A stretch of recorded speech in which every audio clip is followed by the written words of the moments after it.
So first, what I'd like to do is turn to explore some history and diversity of how spiritual traditions have typically engaged the issue of suicide. And this is important because how a spiritual tradition views suicide has a lot to do with how that particular tradition's history and values shape several things. One, the expectation that the community has about suicidal behavior and the intended outcome of suicidal behavior. It also shapes the protective factors that guard against suicide in a spiritual community. And finally, it can really inform us as pastoral and spiritual caregivers about the kind of care that is helpful for suicidal individuals and their families. I also want to emphasize and say that even though I'm going to talk about these traditions in a really broad and universal way, that we have to always remember that each of these traditions is very diverse. Not only are there differences between the traditions, but even within the traditions, people will vary widely in how they understand their tradition, how they understand some of the doctrines of their traditions, and how they understand some of the spiritual responses for their traditions. So I'd like to turn first to the ancients. Now, suicidologists tell us that suicide is as old as humanity. It's included in the art and the myth and the religious symbols of all cultures throughout all time. To be human, it seems like, means that we think about things, and it means that we try to create meaning. And so wherever questions of meaning arise, so does the issue of suicide. Suicide shows up as a major issue in ancient history in a number of places. One example is the Greek myth of Ajax. Ajax was a hero of the Trojan War. And after Achilles was killed in battle, a conflict came up between Ajax and Ulysses over who was going to inherit Achilles' armor. As good Greeks, Ajax and Ulysses engaged in a debate to settle the argument. Ajax was so shamed by losing the debate that he killed himself. And his suicide was interpreted in myth as a model of honor and resolution. And as a result of his suicide, his image was embossed on all the Greek soldiers' shields as motivation to be as strong and resolute as Ajax was. And even today, he still graces our soap shelves as a symbol of resolute power and purity. So in this image of suicide, the idea of honor and resoluteness, Greek thought carries through to a history of philosophy in some other areas. For instance, 400 years before Christ, Socrates nobly chose state-required suicide over changing his teachings about the Greek gods. Socrates drank his poison cheerfully and talked about happiness after the grave.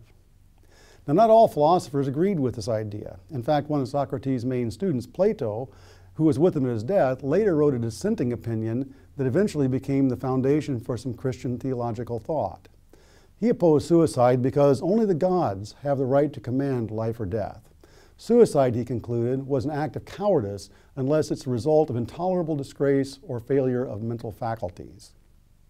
And then in another ancient story, a Roman story about 600 years before Christ, Lucretia, where we get our name Lucy today, was the daughter of an important family and was raped by a Roman prince. She killed herself as a matter of honor, and her death triggered the Roman Revolution that established Roman Empire, and she was venerated because of her honorable act of suicide. So when we look back at the ancients, what we find is that scholars estimate that the ancient literature shows about 1,000 philosophers who ended their own life as a result of honor or a variety of other elements. And this fact was part of what led the French philosopher Camus to say, there's only one truly serious philosophical question, and that's the question of suicide. Now let's turn and look at how contemporary spiritual traditions speak about suicide. And this is important because a spiritual tradition or a faith group's attitudes and moral positions about suicide shapes personal and community attitudes and behaviors around suicide. These attitudes are what helps us as spiritual and pastoral caregivers to decide how to respond to people who intend suicide or families that survive a suicide. And today I want to structure the discussion around what Kenneth Pargament calls spiritual destinations and spiritual pathways. Every spiritual tradition has these two elements. Where are we going? Where is humanity headed? The spiritual destination. And spiritual pathways, how do we get to these particular destinations? So when we're thinking about care of people who are suicidal, having a good sense of their traditions, understanding of spiritual destinations and spiritual pathways becomes an important element. And it can help us sort out the values and attitudes about suicide, and it can instruct us on how to respond in actual situations that demand care because of suicidal thinking. Now, according to Pargament, we can understand a person's spiritual orienting system or tradition's orienting system if we understand what their spiritual destinations and pathways are. So first of all, let's take a look at what is a spiritual destination. A spiritual destination is a kind of a vital destination. Where is a spiritually oriented person headed? Toward what are they striving? Are they striving toward the holy? Are they striving toward a deity or God? Or are they striving toward some spiritual state? That's a spiritual destination. What's a spiritual pathway? A spiritual pathway are those things that will lead people to spiritual destinations. So a spiritual practice or a spiritual belief, piety, devotion, obedience to some doctrine, connection with the community, these are the things that might lead to a spiritual destination. So spiritual destinations describe ultimate values and obligations. That is, where are we as humans headed? What's the most important thing for us to be or to do? And spiritual pathways describe how we get to these ultimate values and fulfill these ultimate obligations. So for our purposes today, we're going to be concerned with how these fit around suicidal intent and suicidal action. And at this point, I want to offer a very firm disclaimer. And that is, I'm going to say some things about spiritual destinations and pathways that are related to the traditions I'm going to talk about. But we have to remember that these are broad generalizations. They're a place to begin when we begin to explore with people and actual people where their spiritual destinations and their tradition's spiritual destinations or their spiritual pathways may be. I want to begin now with a slide about the key values and attitudes about suicide. And you'll see that I've grouped these in Abrahamic traditions that include 3 traditions, and then a variety of other traditions that pastoral counselors and chaplains and other healthcare providers will encounter in their work. I want to start with the Judeo-Christian tradition, which acknowledges that Judaism and Christianity rest in some common roots that are related to biblical images around suicide. As we look at the shared tradition, what we find are 6 biblical suicides that help us make sense out of this. In Judges 9, Abimelech killed himself rather than be killed by a woman in battle. In Judges 16, Samson took his own life as an act of righteousness. In 1 Samuel 31, Saul fell on his sword rather than be killed or taken prisoner, although in 2 Samuel, Saul is killed by an Amalekite warrior according to David's report. In 2 Samuel 16, Ahithophel joined a rebellion with King David's son Absalom against King David and hung himself when the rebellion failed. And in 1 Kings 16, Zimri found himself on the wrong end of an assassination attempt and burned himself to avoid capture by King Elah. There's an interesting point here, and that we have to note that there's no judgment at all about these people's suicides, though the reality is that all of their deaths are framed in the result of sin. But there's no concern at all about the moral, eternal consequences of the suicide. If we look specifically at post-biblical Judaism and rabbinical tradition, we find something a bit different. Here we find a very clear set of values related to suicide. And these differences are related to specific spiritual destinations and spiritual pathways. For instance, spiritual destinations might be God's holiness, the community and self as God's people, an obligation to live to fulfill God's intentions, and a sense of holy around God's creation of life and God's divine purposes. And we see pathways: obedience to God's laws, practice of ritual, engagement with the Spirit of God, the community of identity, care, and forgiveness. But rabbinical Judaism has some very strong things to say about suicide. In fact, suicide is strongly sanctioned because, number one, only God grants life. The individual has no right to wound their own body. And human life and preserving human life is one of the highest values. In fact, in rabbinical Judaism, there is a doctrine that says the soul has no place to go in suicide. It can't return to its body, but it can't move on because its time has not yet come, and so they're stuck in a place that can go nowhere. We find that suicide is specifically prohibited in the Midrash Torah, Maimonides, and ultimately results in the denial of burial and possibly denial of life hereafter. So suicide in rabbinical tradition is taken very seriously, with clear distinction between willful suicide and the acts of an impetuous youth or a mentally incapacitated person, neither one of which will be held responsible for their actions. So willful suicide actually is very specific. The fatal action must be declared before a witness, or two witnesses. The suicide must take immediately after the declaration, not hours or days after the declaration. And the suicide has to be carried out in front of the witnesses. And if there's a minor involved, this cannot be considered suicide. And if it's an adult in an impossible situation, it can't be considered suicide. So even in the face of forensic or medical evidence that the individual killed him or herself, it cannot be ruled a suicide unless all these conditions have been met. So we end up with the idea in this frame of reference that the person who suicides has literally lost himself, because without this willful suicide, suicide is an irrational act for which people are not held responsible. And it's interesting that overall, Jewish populations have the lowest rate of suicide in the world, except for Muslim.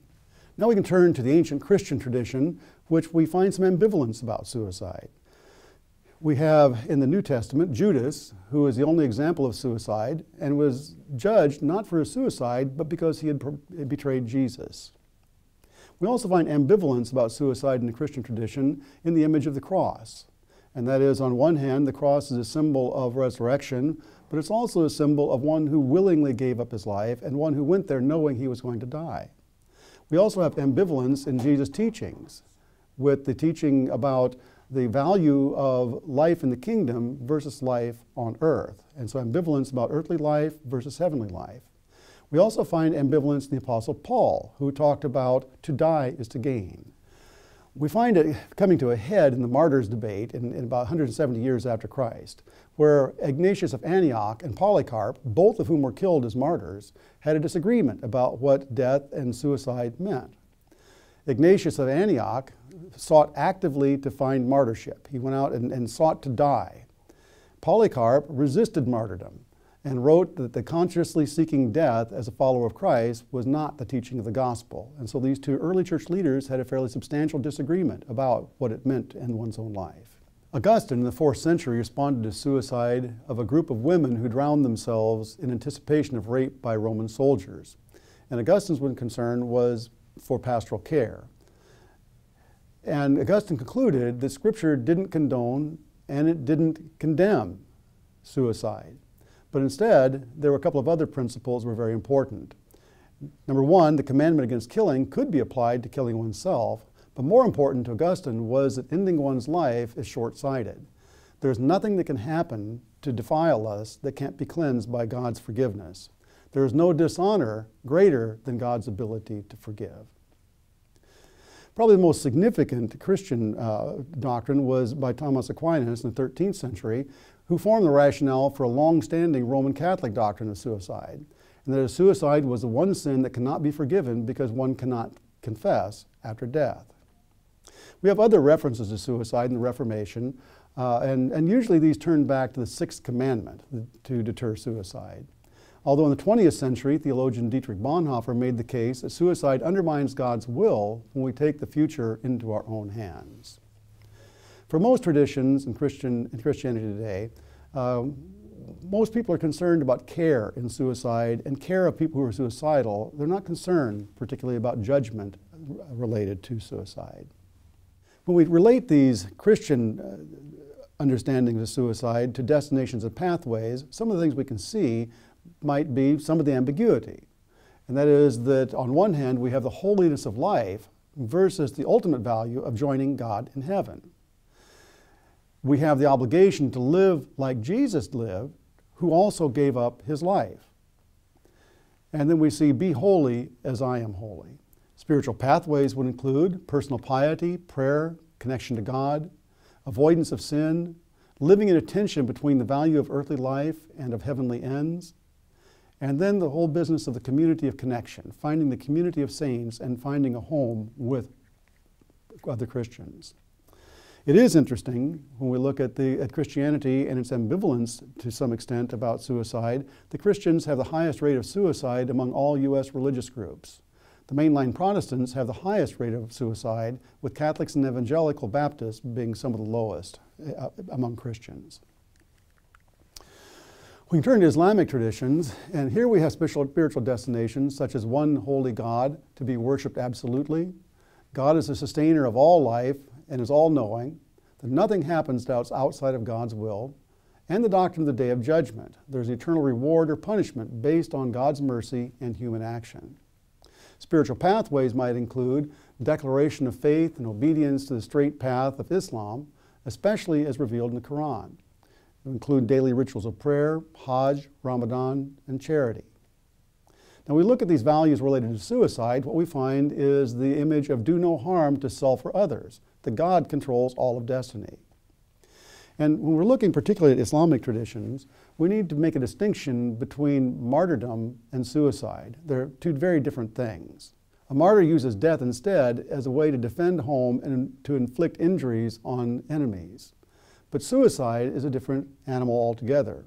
It's a self-inflicted, intentional act to end one's life for any other purpose. And Islam takes a very firm stand on the sinfulness of suicide. The Holy Quran expressly forbids this in Surah 4, 29 through 30. In fact, the Quran promises eternal punishment, burning in hell for one who suicides. Islamic law states that suicide attempt is a crime, and people are held responsible for that crime, and the family ends up with a social stigma as a result of that crime. When a person in Islam, when a Muslim person suicides, the funeral prayer is denied, and it's considered a forbidden death. The final outcome for suicide depends ultimately on Allah's judgment. Allah the Merciful may or may not hold the person responsible fully for their actions. And again, like all these traditions, there is a great diversity in how this is interpreted throughout the Muslim world. But it is interesting that Muslim countries have the lowest suicide rates in the world, even though studies show psychological distress, such as depression, anxiety, OCD, death obsession, all these are generally higher in Muslim countries than in Western countries. I'm going to turn briefly to Hindu traditions. And Hindu traditions are a bit more diffuse. Their principles are diverse, complex, subtle, and sometimes are somewhat hard to get a hold of. So when we look at the spiritual destinations in Hindu life, what we see is the teaching of one supreme reality, one unity, or the absolute Om. We have human divinity, that we all carry divinity within us, and that we unify with God through spiritual knowledge. And the idea of reincarnation and rebirth as a way to resolve karmas that ultimately will liberate people from the cycle of rebirth. Some spiritual pathways related to Hindu. Karma, the cause and effect through which humans mold behavior, is one spiritual pathway. Also the practice of truth, nonviolence, contentment, regular worship, reading of scriptures, and so on. We find that the Hindu scriptures are pretty ambivalent about suicide. The human life is sacred, but the end of life leads to rebirth.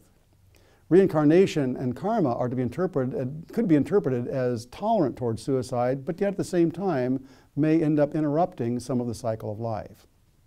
Suicide might inhibit resolving some karmas and producing effects in the next life. In all, Hindu teachings seem to be have less moral objection to suicide than most other faith traditions do. We turn now to Buddhist traditions, and about 2% of the U.S. population is Buddhist. It's the largest group of spiritual practices and traditions apart from Christianity and Judaism in the United States. So when we look at Buddhists, and there are a variety of Buddhist traditions, that we look at the spiritual destination, which tends to be nirvana, the end of the cycle of suffering and the end of desire and craving. And spiritual pathways tend to be reincarnation until karma is resolved, morality, which includes following the eightfold path and the 5 precepts, and meditation, which leads ultimately to nirvana. So how does this relate to suicide? Well, life and death are one great cycle of pain and suffering that doesn't end until nirvana. And so there's ambivalence about death and life. But 2 Buddhist teachings do directly relate to suicide. And one is a commitment to nonviolence, that one does not act in violence against oneself or any other living creature. So that killing oneself could also, rather than purifying the mind through meditation, could lead to problems in the next life that would you'd end up at a lower level of life through suicide. And again, in Buddhist traditions, attitudes vary widely and vary a lot dependent on the personal commitment to the teachings of the Buddhist tradition. I'm going to go fairly quickly through several other traditions that are related and are important to our work as chaplains and pastoral carers. I'm going to talk a bit about Confucian and Taoist traditions, which are deeply embedded in many Asian cultures, and they appear syncretistically in Christianity. And so that if you have Christian or Muslim people from Asian countries, you may find many of these Confucian traditions built in. So when we're looking at Confucian traditions, where the spiritual destination would be there's a great whole that is the source of all reality, but the greatest good is not human life. It's not the sacredness of life. Instead, it's life characterized by benevolence and duty, ren and yi. There's also the veneration of the ancestors, that we're obligated to live our life in a way that leads to the veneration of our own life. And so the spiritual pathways include doing one's duty, acting with benevolence, and moral living that leads to satisfaction and veneration. So when we look at this in relationship to suicide, what we find is that these Confucian traditions differ very widely from Western view. They're very different than what those of us who grew up in the West understand. And that is there's an absence, the idea of sin or cowardice. And there's the absence of the value of human life itself as an end in itself. Human life is not considered sacred. And there's a long tradition in these traditions of praiseworthy suicide. So benevolence, not biological life, is a supreme value. When we look at the Confucian philosophers, what we find is a moral framework that values other regard above self-regard. And so, as one philosopher put it, there are two theses in Confucian thought. Thesis one is that one should willingly give up one's life for the sake of upholding the supreme moral values of benevolence and justice and duty. And so in this way, suicide can actually be a very moral act that provides something positive. Thesis two is one should actively terminate one's life for the sake of avoiding humiliation or upholding one's dignity, which would then put people in a position of needing to end their life in order to uphold this principle. Now there are found in a little lesser known places, the idea is that one should broaden the scope of commitment. Instead of dying for a local cause, you ought to be able to live for a greater cause. Another smaller antithesis would be that where there's no threat to a person's life, that when you know what your calling in life is, and that's clear, you should live on to fulfill that vocation even though you may face undignified existence or face personal tragedy. I'm going to turn briefly to African traditional religions as well, because African traditional religions show up again in a syncretism with Christianity and with Islam at times. And these include primarily not just the African traditional religions of the continent, but the African traditional religions in diaspora. And that is the things like Cambodia in Brazil, Shango in Latin America and the Caribbean, and Voodoo in the southern United States and the Caribbean. And these have some influence where people live together. As one very devout African Christian told me that he is Christian through and through, but about half of him is still African traditional religion, and he cannot get away from the African traditional religion. So it would seem important that we understand some of this if we're dealing with folk who have that history. The reality is there's very little research in this area, and so most of what I'm saying here has to do with conversation with African theological colleagues. So we look at spiritual destinations. What we find is that one of the most important spiritual destinations is to uphold the life of the community, and the second is to join the ancestors. And spiritual pathways would be rituals that venerate the ancestors and interact with the spirits and the spirit world around us. And again, it's a very diverse sort of understanding with many different manifestations. But our obligation is to live a life that benefits the success of the community and that places ourselves into a place where we too can be admitted to the ancestors. So how does this relate to suicide? Well, in this African traditional religion, suicide is usually seen as pretty negative. What's at stake? That a suicide may take away the ability to join the ancestors and result in one becoming a ghost, who then must be reborn to complete an unfinished business before being able to move on with the possibility of joining the ancestors. So suicide itself, though, is not the determinant of that. Instead, suicide begs the question of what happened? Why did this happen, and what is the result of the suicide? Did it contribute to the community, or did that detract from the community? If it contributed to the community, it could be a very positive thing. If it detracted from the community, it could be something that would lead to ghosthood and could lead to being denied access into the community of the ancestors. Because only those who contribute to society become ancestors. Another element of this in African traditional religion is that suicide is often considered not an individual issue, that it is also seen as a failure of the larger community to protect the person who killed themselves. We take care of people in need is one way of looking at this, and if there's a suicide, that principle has failed. And historically, there's been a very low rate of suicide among African traditional religion, except for the impact of AIDS in the last several decades. And with the impact of AIDS, there is more of an element of suicide than there ever has been related to African traditional religion. I'm going to touch briefly on Native American spirituality, because there's, again, that's a significant element of folk in this country. This is a very difficult area because right now there are 500 federally recognized groups with diverse traditions and diverse beliefs, and so it's very hard to generalize. And when we look at the destinations in these groups, what we find is there's no particular destination other than the cycle of life and death. And living a moral and honorable life in the present is much more important than what's going to be happening after death. And the pathways to this may be rituals, connecting with nature and spirits, and again, there's many traditions. So how does this relate to suicide? Well, there's some general principles. Since time is experienced as a cycle, death is always a beginning and not an end, which may contribute to some people's moving toward that death. The only problem with that is the ideas about what that new life may be varies greatly. It could mean reincarnation, it could mean transmigration into an animal, or transcendence into another world, and we would have to look carefully at whatever tradition the person was coming from to be able to understand what is appropriate here. In most of the traditions, one of the common factors seems to be avoidance of death and avoidance of talking about death, and more on talking about how to make this life successful and how to succeed here and now. Well, the one caveat with that is the statistical fact that about 25% of all Native American youth have at least one suicide attempt. And this probably relates to the circumstances of poverty and substance abuse rather than their religious tradition.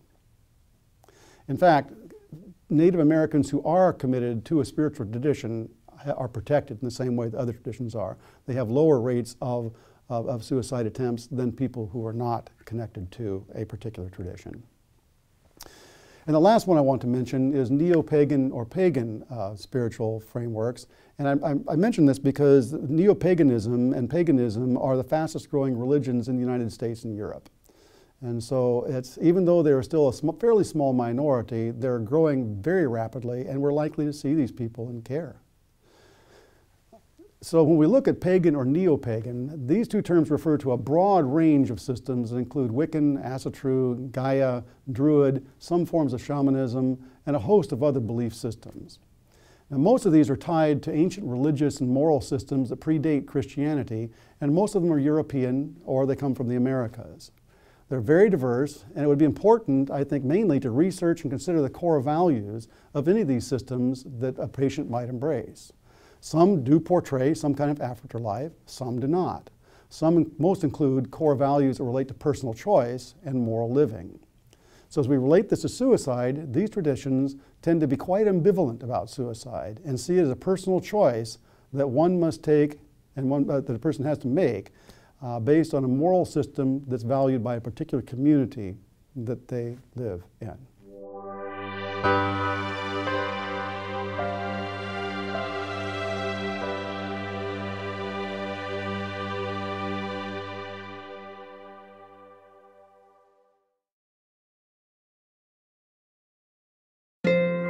I'd like to turn now to some consideration of the suicide continuum and how spiritual factors interact with the suicide continuum. Okay, I'd like to direct your attention to the slide that has a red button on it that says suicide action on one end and precursors on the other. And this is an illustration that tries to highlight that suicide doesn't just happen, it's a process. And as we look at this process, what we find there are a variety of precursors. It could be high stress in life, mental illness, trauma, and a variety of other sorts of events in human life that begin to threaten coping systems. People aren't able to cope with the level of stress they are experiencing. They may try harder at coping, but ultimately there's a breakdown in their ability to cope with whatever's happening in life. And when the breakdown of coping takes place, one of the places people go is into thinking about ending their life or suicidal ideation. And we know from our suicidal studies, or suicidology studies, that most people at some time in their life have suicidal ideation. It's very normal to think about ending one's life. But to move beyond suicidal ideation to suicidal action is a process in itself. And what suicidologists tell us is that there's a movement from the suicidal ideation through increasing pain into what is called, for lack of a better term, psych ache. That there's a continual ache in the psyche that is overwhelming and overpowering. And ultimately this leads to the overcoming of the will to live. And there seems to be a particular way that this happens, and that as a psych ache appears as a stress, there's this perturbation or this stimulating of perpetual unbearable pain. And along with that unbearable pain is a perception that the person is ineffective and a burden to other people. Then you see relationships break down, and you see their connections with others thwarted, and they're becoming more isolated as a psych ache takes on the characteristic of an intense toothache or an intense psych ache that just never goes away. Psychologists also tell us that the ability for self-destruction doesn't come very easily. It's not natural. Suicidal folks, in fact, they tell us, do things and develop the capacity for self-destruction, and that they may repeatedly expose themselves in psych ache to physical pain or painful social situations that reinforces the psych ache that they're experiencing. They may also practice self-harm, rehearsing with a weapon, rehearsing with cutting, laying out and counting pills, usually in increasing intensity as they move farther into this overcoming the will for self-destruction. So ultimately, their mental life may be characterized by chronic thoughts that make suicide a reasonable idea. They practice for it, and they've intentionally exposed themselves to abuse of others and pain in life so that it becomes more reasonable to end one's life. Overcoming the will to live is not an easy thing to do, according to the psychological studies. If we look at the spiritually, the psych ache and movement toward overcoming the will to live may point toward several things. It may point toward a spiritual moral injury that's a result of trauma. It may point to exposure to violence or doubt and shame related to one's own past behavior. And often it represents that the hope in the holy has just been given up. There is no hope anymore in something holy in life, or no hope in any kind of redemption from life. So we can see this psych ache and this overcoming the will to live as being somewhat of a spirit pierced, that the reliance and trust in the holy to sustain my life is damaged or it's extinguished. And I want to relate this then to what I want to look at as a stress diathesis model of understanding the stress, because I'm going to relate it back to this continuum of suicide in just a moment. You might already be familiar with the stress diathesis model, but I'm going to try to apply it in a particular way here. The idea is that, as in the lower left hand of this chart, people with high vulnerability for stress, whether genetic, environmental, or because of a lack of personal resources, have much lower symptom thresholds than folk with very low levels of vulnerability. So if I put that another way, it takes very little stress for someone with few coping resources to develop symptoms. Those with very good coping resources can tolerate immense stress without symptoms. But under enough stress, everybody's coping resources can be overwhelmed, and we would all develop symptoms. I'd like to take a look at how this business of the stress diathesis relates to the suicide continuum, and in particular looking at protective factors at this point. Very simply, and maybe oversimplified, this is a slide. A person's spiritual destinations and spiritual pathways operate to strengthen a boundary between stress and symptoms. A person's spiritual framework, their beliefs, practices, and life in spiritual community becomes a protector factor in managing things like traumatic stress, potential loss of hope, mental illness, and even physical illness. Research has shown that participating in a religious community and strong spiritual orienting system is a significant protective factor against suicide for people who are under stress, no matter where they are on the stress diathesis model. But we do know that intense stress threatens these protective factors. So if we look at the slide, what we see in the slide is that we see symbols and experiences of the holy that are preserved by communities or practices. We see spiritual practice and pathways that lead us toward those spiritual ends, and we see a boundary that is not crossed as a result of the strengthening of that symptom threshold.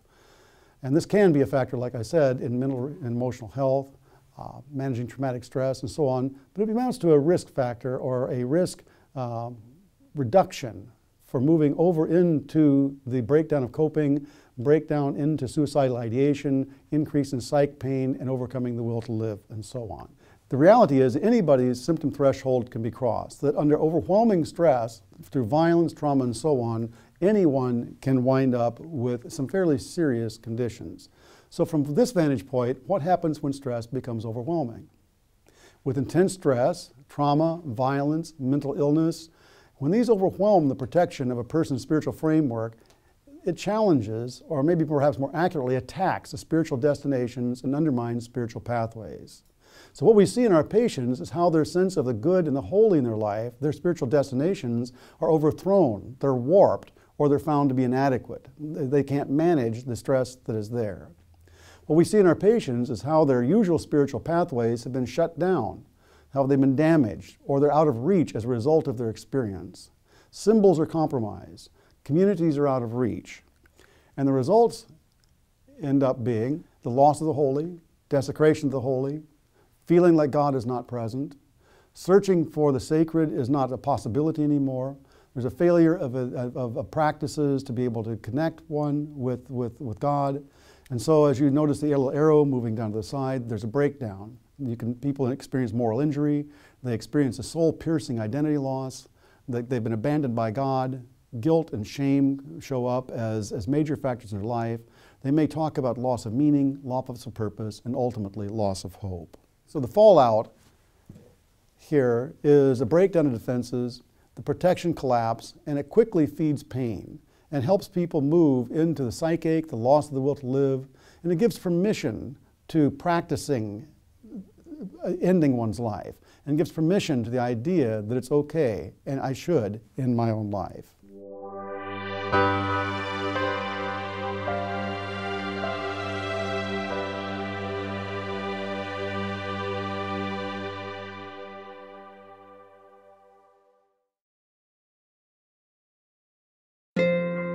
Finally, I'm going to turn to the issue of intervention in pastoral care.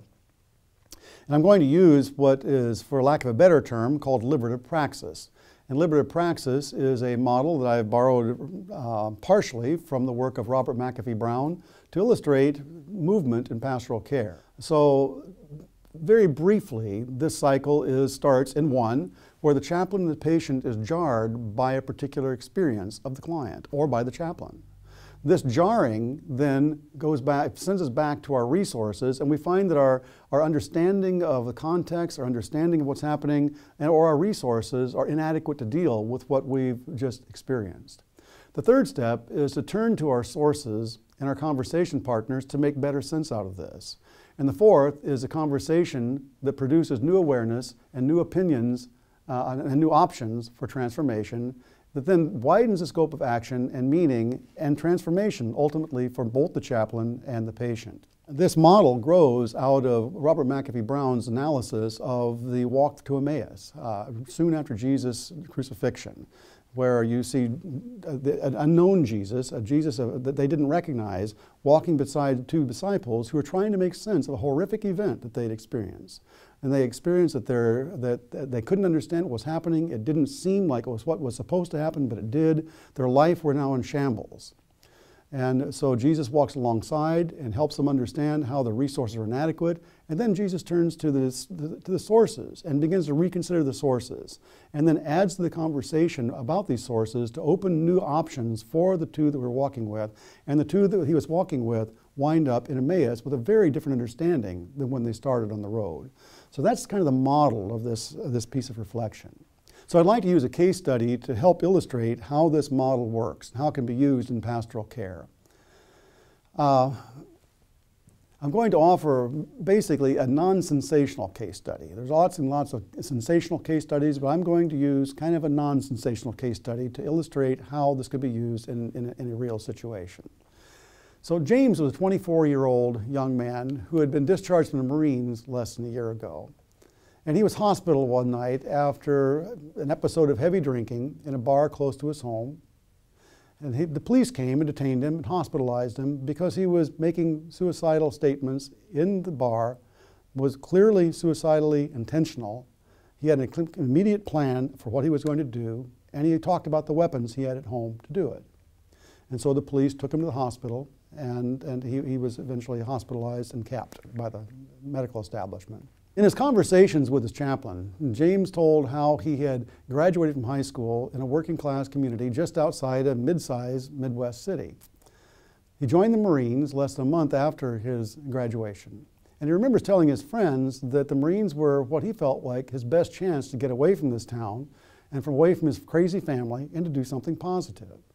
So he looked forward to it. And he also looked back on how difficult his training was, but he was very proud of his accomplishment. And he felt like he finally belonged to something important, and he was doing important things. During his service, he was deployed 4 times to Iraq and Afghanistan. His last appointment, he suffered a concussion and was diagnosed with a mild traumatic brain injury. He was hospitalized because of his suicidal threats 10 months after his discharge from the Marines. James remembered being welcomed home by his friends and family, and within a week, he had a job in a local car dealership and had found an apartment close by. However, 2 or 3 weeks later, James began to realize that he was very different from the people around him. None of them had been Marines, none of them had been deployed, and none were combat veterans. He began to feel anxious, not at place with his family and with his coworkers.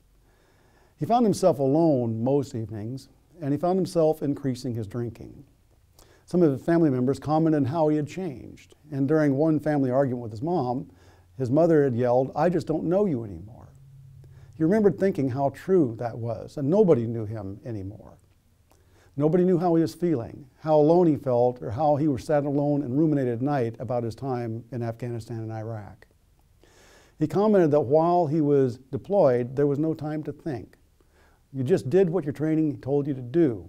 You didn't stop and think because people got killed when you stopped and think. After he got home, though, there was plenty of time to think. He talked about feeling guilty and shameful, sometimes about being unable to protect close friends who had died, and other times about actions where people who had turned out to be innocent had died instead. James told his chaplain that meeting Susan a couple of months after his return was a bright spot. When he was with her, his drinking decreased, and he felt understood. The couple moved in together several weeks after they met. But within a month, James and Susan started fighting. Several evenings a week, James found himself at a local bar watching television and drinking instead of going home. He had conflict with Susan, and that escalated, and so did his ruminations about combat experience. He explained to the chaplain that if he drank enough, he didn't have to think about arguments with Susan, and his memories of Iraq and Afghanistan bothered him less. 1 week before his hospitalization, he went to work drunk and lost his job. This resulted in an intense fight with Susan, who moved out. Her last words to him were that she couldn't live with anybody who was angry and drunk and defective. So James was hospitalized 3 days after this episode with her. He stated to his chaplain that he doesn't understand what happened to him. He feels ashamed and angry about this episode. So that's step 1, being jarred by James' experience and being jarred by hearing about James' experience. Step 2 of this cycle is discovering how resources and understandings are inadequate to the situation. So for the disciples on the road to Emmaus, this meant talking about their shock, disappointment, and confusion. Step 2 requires very sensitive and a certain kind of listening to James that doesn't try to fix anything, but simply tries to understand him. In conversation with his chaplain, James told him that he grew up occasionally attending a small Methodist church. He attended Sunday school as a child, and his mother prayed with him before bed at night.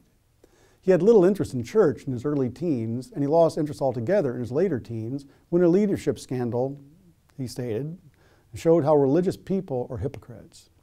He also talked about his doubt about God and prayer. He remembers as a child wondering why God didn't answer his prayers about stopping the conflict between his parents. In high school, he prayed fervently that a friend injured in a car accident would live, but she died. By the time he joined the Marines, he didn't think about God or pray much at all anymore. After he was deployed, James often wondered where God was. He wondered if there was a God. How could people do such violence in the name of God and get away with it? Where was the God who was supposed to care about people? Even so, he prayed fervently for his friend's safety and survival, which in his words didn't do any good at all. Buddies were wounded or died no matter how he prayed. His prayers felt useless. So did the chaplain's prayers. As further proof of God's, if there was a God's, indifference, he pointed to what he considered his own weakness. When he couldn't get past his guilt and his shame he felt in the months after his return, he had again tried praying and nothing happened. There didn't seem to be any help at all from God. In step 2 of this model of reflection, the chaplain might be able here to move the conversation and move toward conversations that reflect on the inadequacy of the resources James has available. In this case, it might be specifically Christian resources that are unavailable or inadequate. These might be discussions about destinations and pathways. What did James believe about God? What are his images of God? What did he think prayer is supposed to do? And these kinds of things. This would be different if he was Jewish, Buddhist, Muslim, or Native American. And even as a Christian, there are going to be different ways of looking at this. But here a chaplain begins to look at how these resources have been inadequate to James and what resources he has as compared with what resources he might have had. And at this point, it really is still the chaplain's reflection on this and very careful conversations with James. We'll get into more specific conversations with James in the next slide. So specifically in step 2, though, the chaplain is going to do some specific work assessing spiritual destinations and problems. He might look very carefully at the inadequate experience of the holy or inadequate symbols of God that James has brought from his early experience. Or he might look at how important symbols of the holy have been damaged or destroyed by his experience as an adolescent and again in Iraq and Afghanistan. So much like the 2 disciples on the road to Emmaus, James seems to be expressing that somehow he's been terribly misled about the holy. The God he was given in childhood doesn't appear to be relevant to his experience. Clearly, this God is inadequate to his adult experience, especially those complex and troublesome experiences of violence and war. What kind of a God would allow this? What kind of God doesn't answer prayers to protect important people? In any case, James' understanding of God and his ability to experience the holy seems to have been overwhelmed by trauma, perhaps beginning in family conflict or in adolescence and the loss of his friend. This might very well be compounded by the trauma of combat violence that, according to his own story, includes moral injury related to his own participation in violence that he may not be entirely prepared to deal with. So not only is his experience of God inadequate to his exposure to death, violence, and personal question, but he's cut off from the images of God he does have. He expresses this through questions about what is wrong with him. God won't respond to his plea to protect others. God won't even listen to his begging to find peace about his own internal conflict about his responsible actions as a Marine. And so there are some spiritual destination problems. Who and what is holy? What's it about? Can the holy be trusted? But there are also some spiritual pathway problems, that the practices that James learned were insufficient, or maybe he didn't understand. They may be misunderstood or insufficient. There was also a failure and loss of community for James to be able to support him in his pathway toward the holy. And ultimately, this winds up in a pathway problem of isolation from what he as a Christian might call means of grace. He doesn't have access to be able to move toward a holy God that might be able to manage some of this. He has no way to engage the pathways or practices that would lead him into a transformed sense of the holy.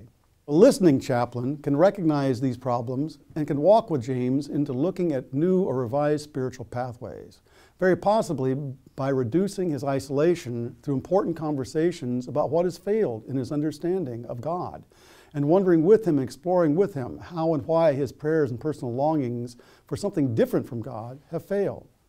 At the very least, the chaplain can help James with his sense of spiritual isolation. the chaplain might very well become a transitional link with a spiritual community so that James isn't walking all alone on the road to Emmaus, carrying his sorrow and his burden without a companion who understands. Step 3 is highly chaplain active. It's what the chaplain does and what the chaplain helps the patient do. It includes the patient as much as they are able to participate. And the corollary here with the walk to Emmaus is where the resurrected Jesus, walking unrecognized with 2 of his followers on the road to Emmaus, turns to the scripture and offers new interpretations that help the followers understand Jesus' death in Jerusalem. These are the resources that eventually will lead to a transforming conversation, transform spiritual destinations, and transform spiritual pathways. In this step, the chaplain would turn to religious resources appropriate to James' spiritual tradition. In this case, the chaplain might, for example, look to Scripture, particularly the Psalter, that hold examples of prayers about God's absence in the presence of human pain, about God's presence in war, violence, and personal doubts. It's also a place where chaplains might consult with other religious leaders, pastors, or other chaplains to expand their own resources to find new ways to engage James in this. In James' case, the chaplain might read or consult theologians in James' tradition who might offer something about how God's presence can be understood in conditions similar to his. The point here is to find multiple resources in religious traditions, scriptures, and so on that offer more options than are now available for James. In this step of reflection, it's also appropriate to look with James at psychological or medical dimensions of his experience and how these relate to his spiritual despair. This step includes both the chaplain broadening her or his own view and finding ways to include James in these broadening conversations. Of course, the chaplain must use good judgment here about what might be appropriately challenging to James and what might be overwhelming to him in this. The point is to access a larger or transformed sense of spiritual destination, such as James inherited an inadequate images of God. What else is available? The point is also to help James expand and deepen his pathways to God. For instance, how can the chaplain help James find a way to pray that feels authentic? How might he have experiences with others that make him feel cared about by God? How can he reinterpret God's presence in the trauma he's experienced? It might be important also to explore how and whether he can connect with a meaningful and spiritual community someplace. Step 3 makes way for step 4. And this is informed reflection, and we return to James and his story with a broadened sense of potential spiritual resources and potential transformation. And here in this step, there's a real need for careful attention to what Chaplain Leslie Smith Townsend identifies as the 4 steps of pastoral presence: careful listening, imagining with the patient, empathizing with the patient, and connecting with the patient. Without these, the reflective process easily becomes some kind of an academic exercise, or a chaplain offering her or his best informed guess about what might be helpful, rather than meeting with James and together collaboratively figuring these things out. For liberative practice to be meaningful, especially in step 4, a chaplain has to facilitate a meaningful dialogical relationship with the patient. The patient must be fully involved and included in the reflection and the conversation. So in James' case, reflection may provide an opening for new doors for spiritual care. In helping James expand his spiritual destination or images of God, the chaplain can, for instance, use certain psalms to wonder with James about a God with whom he can be very angry because God seems to be so silent in human pain. The God he knows also can't seem to provide forgiveness and relief from guilt he so desperately needs. Another option among a lot of options might be to start a conversation about a different kind of God, one who knows about loss and grief, a God who cries with him about the loss and the result of horrific violence in people's lives, or a God who already accepts him and cries with him because experience keeps him from feeling God's love. There are many places this conversation really could go, and it's up to the chaplain to be sensitive and to explore what will be fruitful for James. The chaplain might also work with spiritual pathways and wonder with James about what his religious background and sacred sources tell him, for instance, about what the prayer is about and how to engage God. What does he understand about God's forgiveness, or about how God helps him forgive himself for surviving when other people didn't? Or how does God help him come to terms with acts of war that he now has to integrate into his self-understanding? How broad is his understanding of what his spiritual tradition has to offer? what is letting him down here? Might there be other ways to interpret the same things that don't let him down quite so forcefully? Again, there are many places where this conversation could go, and it's up to the chaplain to be sensitive and to explore what's going to be fruitful for James. The point of step 4 is reinterpretation of events and meanings, the expansion of resources, and broadening and personalizing spiritual destinations and pathways. And while James and the Walk to Emmaus are Christian examples of these principles, they translate easily into engaging people of almost any other faith tradition. The primary issue here is engaging spiritual resources as a way to foster new pathways of hope, and a new sense for James that he has some agency to move his life toward a more hopeful future than he presently sees. So in step 5, the last step, both James and the chaplain moved forward with new understanding that allows them to think, feel, behave, and engage themselves and others in a new and more hopeful way, hopefully providing a wider, deeper, more effective protection from the spiral down through the suicidal continuum. So in this last slide, what I'm trying to illustrate is the kind of the coming together of all that we've talked about. And you see here on this slide the overwhelming stressors that overwhelm the protective factors that are there at the symptom threshold.